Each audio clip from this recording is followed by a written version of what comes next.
All right, in this video I'm going to show you guys how to take care of your tuning slides on your trumpet. Your main tuning slide right here needs to be able to move properly, so I'm going to remove that all the way, being careful not to drop it. And as always, I'm going to take the old valve slide grease off before putting new slide grease on. This is what I have found to be the best. It's a slide grease that has lanolin in it. It tends to last a lot longer than some of the other types. As you can see, it's a very thick, greasy substance. I'm just going to take my finger and get a little bit on there and rub it on the inner part of the tuning slide, both the top and the bottom.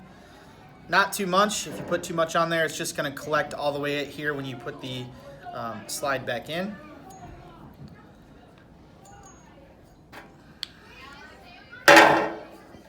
Be careful not to get that stuff on your clothes. It stains really bad. And then I'm going to place the tuning slide back in the trumpet.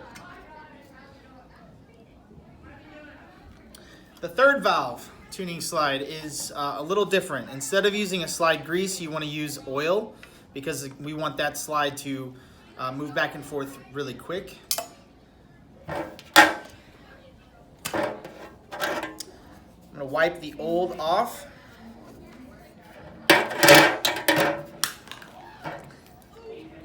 And I'm going to put a couple drops on the inner slide here.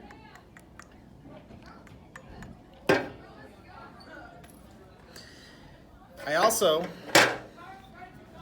have to wipe off the inner slide on this part of the trumpet as well. And put a couple drops of oil on the inner slide here as well. You want to make sure that you press the third valve down when putting this slide on to release the pressure inside of the instrument there. And that should make your third valve slide move nice and quick.